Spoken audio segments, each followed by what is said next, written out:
is Eli Manning. Eli Manning has been given the rites of passage. Don't worry about the game we just won or the team that we just blew out or blown out. Let's think about what we need to do going forward. And they had it blown out.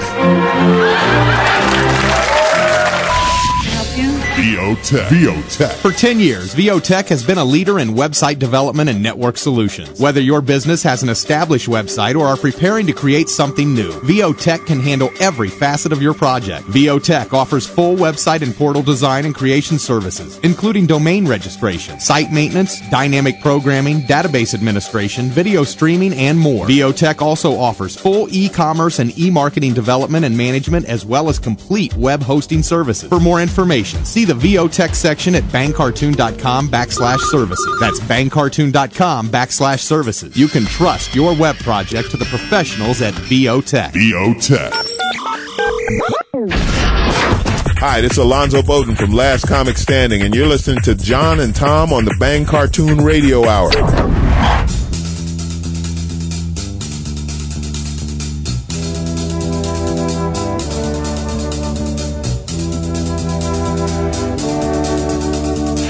Will have to snap it one more time here on third down, and then that will be it.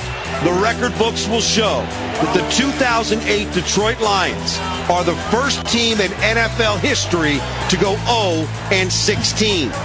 By record, they are the worst team in league history. 0-16. Those are the numbers that will forever be associated with the Detroit Lions. I won't go in your tank. If you got a tank and you're in the tank, I will not join you. I'm over here in this empty tank. An empty tank, that it is. There it is. Marinelli, Rod Marinelli, coach of the Detroit Lions, said the record speaks for itself. Overall, the record speaks for itself. We know what that is, and my feelings about it are be kept to myself. Why? I just come back into work, and what? Things will happen the way they happen. I don't have no concerns. Things will happen the way they happen. Wake up tomorrow and come into work. I don't have no concerns. I'll just wake up tomorrow, come into work. Yep, everything's fine. It's just going to happen the way it's going to happen, Tom. I can't control any of it. I just sit back, kick back, say, watch it go by. Hey, there it goes. Now, Marinelli says even though they went 0-16, that the Lions, John, are not the worst team in history. When you say worst, I always look at quitters. That's what worst is to me. Non-caring, people who give up, pout, cry, point fingers, that's worst. That our records speak for itself, but when I look at worst, that is worst. I guess he means his team didn't give up. I guess. You ever think about maybe you should have? Right. Maybe you should have. Women and children first over the side of the ship instead of everybody go down. Brad, what's your emotions? Are you glad this is over? No. I could go another 16. I would never, no. I mean, I love what I'm doing. Every day I do. Do you think you should remain the head coach here? I'm not going to ask those questions. He's not going to answer whether he thinks he should remain the head coach. Yeah, why? He's not a head coach now. I mean, he wasn't then. Well, this is before he got fired. I know, he wasn't then. I mean, he was supposed to be the head coach, but you cannot be a head coach of something that wins nothing. Okay? Well, there's nothing. You can't call yourself a football team. You didn't win anything. All you are is a meat bag. You're the guy in the black trunks on wrestling on Saturday morning that gets beat up 4 times an hour. That's what you are.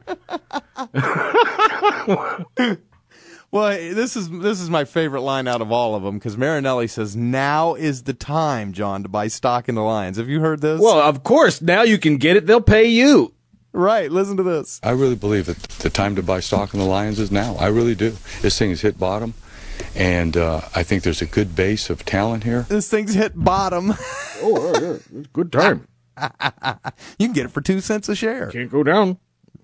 Well, Tom, if you buy season tickets, then they'll give you half off your first trip to the jail. They'll give you half off your bail.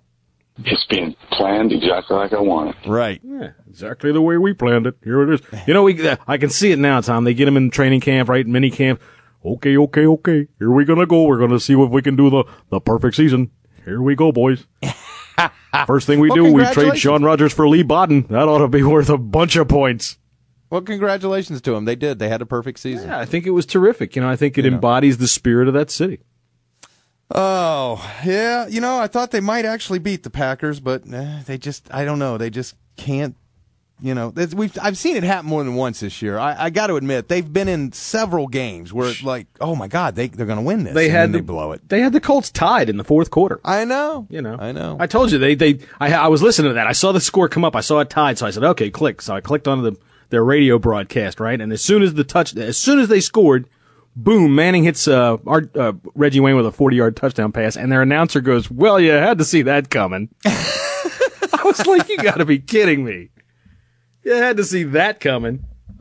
Yeah, they couldn't beat those Packers. They came back on the Packers in the first game, too, and I thought they were going to beat them. But, speaking of the Packers, they played the final Monday night game in Week 16 against the Bears. Yeah. And there was an interception in the game. It was great because Jaws is explaining why the quarterback, the Bears threw the interception. Oh, wasn't it? Yeah, but Orton. Orton threw it? Okay. How soon we forget. And Tony Kornheiser doesn't get it. And Jaws is, he's going to tell him about it. Woodson's 6th interception of the year. Just a play a quarterback can't make in this situation. You must see the throw, see the flight of the ball to your receiver, make sure there's no one in the middle.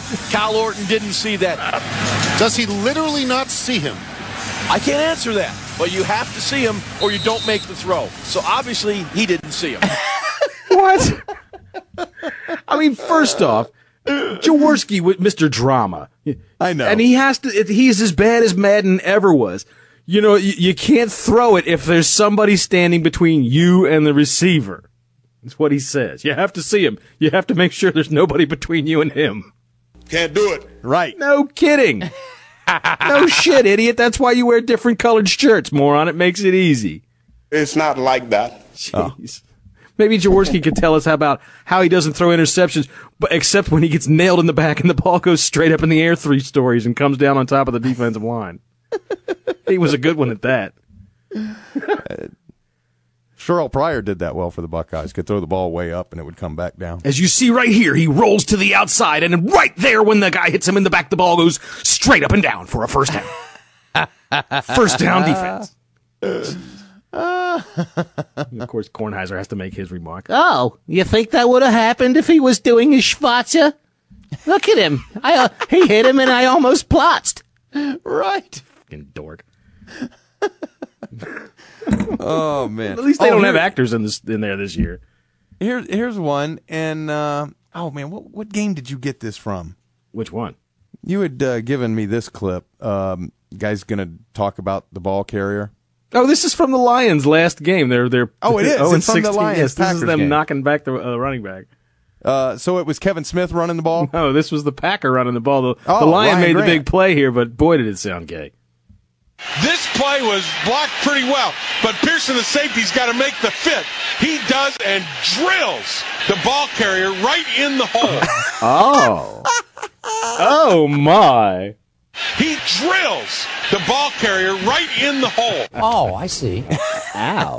Skipper, the spitter. Yeah. Damn. That's got to really suck because not only do you go 0-16, but I guess for him it was all right. At least he got to screw the Packers running back. Yeah, right.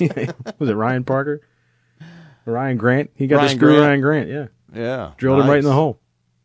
That's nasty. Let's see. All right. I want to get into this Mark Ingram stuff. Okay. If anybody hadn't heard about this, all right, former New York Giants wide receiver Mark Ingram is back in custody after he was arrested by United States Marshals last Friday night. He had been on the run for a month after he was supposed to begin serving a prison sentence for bank fraud and money laundering.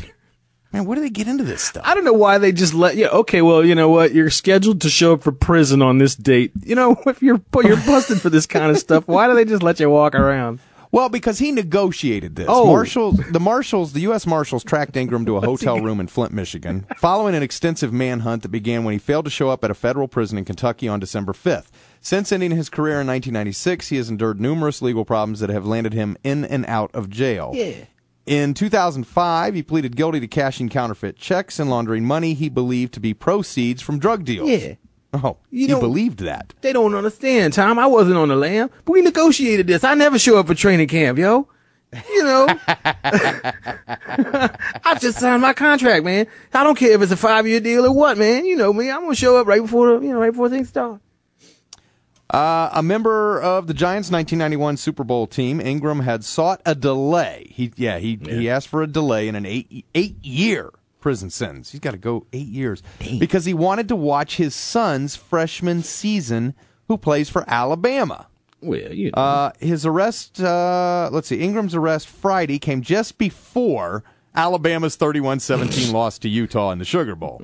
His son, also named Mark, is a star running back for Alabama. Right. The elder Ingram, who spent 6 of his 10 NFL seasons with the Giants, will now face additional charges related to his flight. Ingram was sentenced in September after he was convicted of trying to launder $100,000 for people who he thought were drug dealers in an FBI sting operation.